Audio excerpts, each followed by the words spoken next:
you had a good time and Very good. yeah? Glad the weather is better this year. Weather is better? Fantastic. Thank you for all the cranberries and putting this together. Yes, sir. Is there a reason why you're frying it and not roasting it? I mean, that's supposed to be low light. So good question. Everything that was supposed to be at the oven today, we are in, kind of, as you can see, the oven was here, and it's not here. No, I was supposed to put it on OTG. We put it on OTG. No, I know, it's a good question. You're absolutely right. But I like my papad to be roasted. I'm already giving you so much help through the cranberries. Come on, don't take the fried papad away from me, please. I was eating fried papad at the buffet just now, outside. Some bit we should keep. Like, we all eat baked fries, but would you ever give up your French fries? Anybody? No. I just done in a air fryer or something. Okay. No, I give it to you. Like, you're of course very, very healthy, Anand, but I'm not giving up my French fries. Actually, what about puris? Would anybody give up puris? One or two is fine, not too Air fried puri? By the way, I must tell you this, scientifically proven Indian fried food is way healthier than anything else. Why? Because we always fry on the top surface of the oil. So if you notice, the papad was always on the oil, top. Similarly with puri. So go back and research this. Everything else internationally is always fried at the bottom. So bottom fry is slightly unhealthier than Indian fried food. I'm going to quickly plate this for you. Fairly simple. Chef, are you using the sweet cranberries? Ma'am, I've used both the sweet and the tart because I want a balance of the sweet sourness. That, as we discussed also in the previous forum, we're constantly talking about, fantastic chef, thank you. We're constantly talking about the sweet sourness, incorporation of sweet and sourness. So, okay, where's the recipe now? Let's quickly assemble. Was there any lettuce on it? Fresh basil. Okay. So basically, it's nothing but you bring your papad like that, and then you put. Okay, will you run and give me a few spoons and stuff? Just get some of the two chefs here will get some. So I'm going to put a bit of that, like that. Very, very simple, quick recipe. I think we have feta on top of it, right? There you go, another layer of that.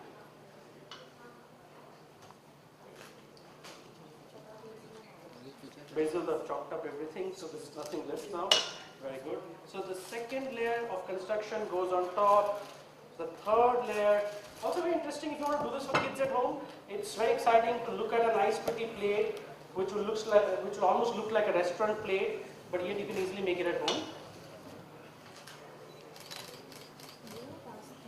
Yes. So I'm going to now, this one, just see if you can. I'm going to put a little bit of feta on top. Chef, I need a few spoons from the buffet, like regular spoons and forks. I'm going to put a bit of feta, I'm going to dress it up with cranberries, a little bit of greens on top, and we are ready to go. So a very pretty looking plate and a quick, a drizzle or a little brush of cranberry puree. So this is, I must tell you, I've used the sour cranberries. I have rehydrated them in simmering water for an hour. So this is a very interesting technique. That's how you could replace anything. So it could become your imli at home. This could become your kokum at home. You could make your sour curries and sauces with this, gravies with this. I've used this in all format and it's worked beautifully for me. So a bit of that. Okay, so that's not much. So let's not worry. We're going to put the feta on top. We're going to put a bit of greens, and we are good to go. We're just waiting for a couple of spoons. Anyone has any questions so far? Any of the chefs at the back? Any thoughts? Any questions? Garlic can be optional. Yes, of course, definitely. So in tapenade, it's always a thing that you could use or avoid. You can definitely avoid garlic. You could also add a bit of ginger. I have done a ginger and cranberry chutney exactly like the way you do ginger and tamarind chutney, like a sauce. Sauce, it has worked very well for me. I'm going to put my feta.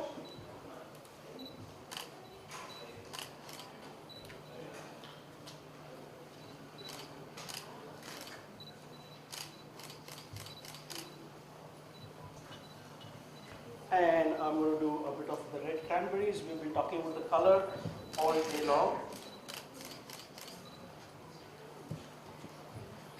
Pretty much like a popper with, my God, somebody some shutter speed. It's going on at 1 by 1500, 1 by 3000. What is the speed, sir?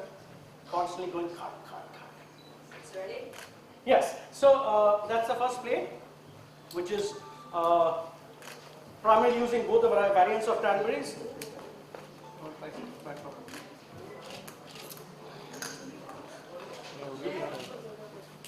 Question, go for it. Yes, any questions in the back? Sir?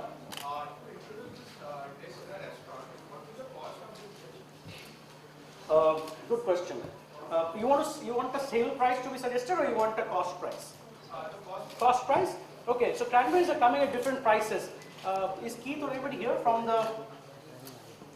What is the current price? The SAR and the. We can move the. Go for it. So what is the price? So I said it really depends on the customer. If this customer needs a few grams, a few kilograms, then what's the price from the upward of 500 rupees a kilogram? 1,000 a kilogram? Between 500 and 1,000. But if the demand is higher, then the price of course. So 1,000 a kilogram, we've used about 50 grams of cranberries on this particular recipe. So that's what, 50 rupees. Rest of it would be just the papad. It doesn't really cost much. Bit of feta cheese. You could do feta, you could do crumbled paneer, you could do any other cheese. If you like your Amul or home cheeses, you could use that. My assumption would be not less than 85-90 rupees for the plate. So you could easily sell it under 300 rupees as a nice snack plate. You could also do a construction like that, you know, sidewise. So I have this slate. I'm going to use it for the next recipe. So if you have a slate like that, you could also do a stack like that. Like I've done like a vertical, you could go horizontal. That will also give you a nice one. Okay, we ready for the next recipe? Anybody has any questions, or we can come back and take questions for the next recipe again, as in this recipe again. Next recipe is again very simple. I hope you've all got a printout. If you want to give it to the chefs to try at the back, just quickly run and give them if they want to try it. Okay. Will you run and get me another bottle of cranberry? Do you have a cranberry juice bottle here? I need a slightly bigger one.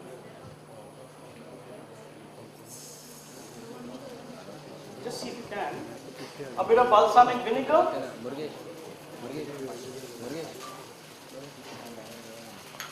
So pears, of course, we also are promoting pears from US.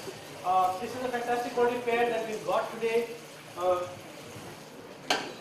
from the kitchen here at Marriott's. So I'm going to quickly slice them up. Yeah.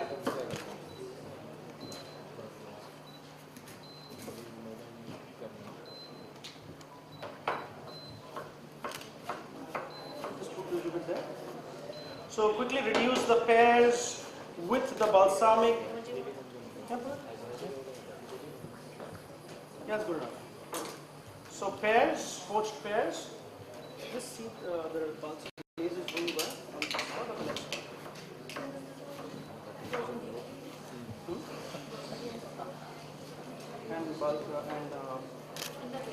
And we'll put cranberry paste, right? So what is it called?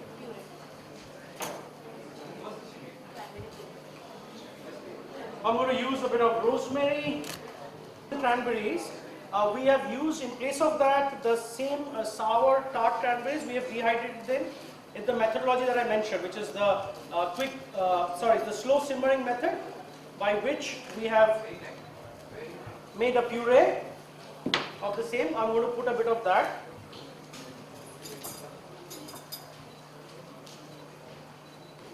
So can anybody see this? I don't know if you can focus on this one, please. If the camera can focus on that. So see the consistency is almost like a ketchup, imli, salt. Can everybody see it? Yes. Okay. So very smooth. So that's it, as simple as that. I'm just mixing it with my pears. I'm ready with my cranberry, rosemary. I'll put a dash of salt actually also.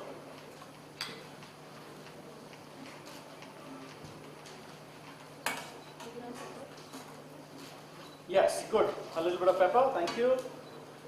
Okay, so poached cranberries are ready. Now we have to do brie and toast. And the cranberry mustard. So we'll use another pan to do the cranberry mustard. This is done. We're going to keep it aside. We have a pan. We have quick deglaze pans with white wine.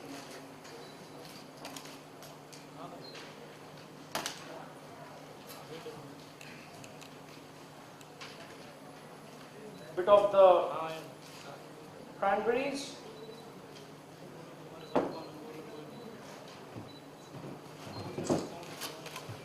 And some mustard, of course.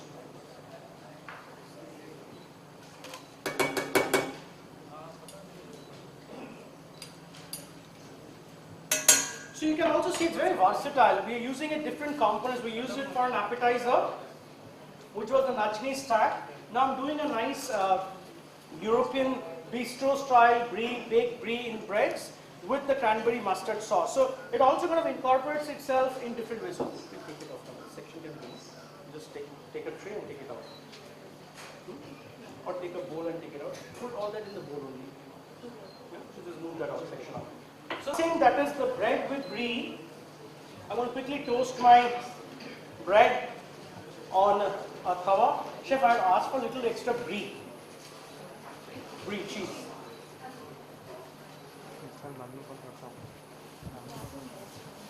Huh? Yeah, that's only that much is there. You could get a little more. Okay, any thoughts or questions so far on the combination of combining mustard and cranberry or cranberry with olives? Oh, we've got a little extra piece. The cranberries and olives. You thought it was a good idea?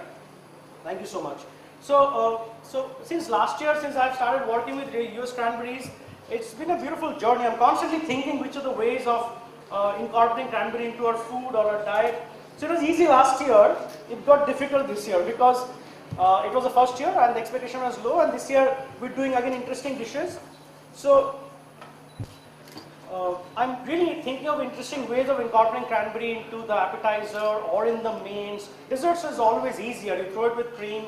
You throw it with any other like meringue or cakes, it works beautifully. Cupcakes, it works always very well. But how to incorporate cranberry up in the day? So we're discussing the smoothie story. So this part of this cranberry puree, if you have it in your deep freezer or freezer, you could constantly take out and put a spoon on your smoothie. Put a spoon and make a chutney. If you're making a dosa or a dhokla or something like that at home in the morning for breakfast, you could use that as an idli ka chutney. I've used it and works beautifully with steamed idlis as well. So this puree is like magic. Rehydrate your cranberries, puree it, keep it in the deep freezer or otherwise. So dry it out in the oven is my method. We also bake soft meringue and put them on top of desserts, but this one is like a quick method. So this is, I'm just going to keep it away thinking there is the oven. Okay? Yes, good question, right? We're trying to raise something, so you can use air. So egg white, beating egg white is incorporating air. That's mechanical raising. What is chemical raising? Anybody? Escape. So it will not really have any effect on the final product.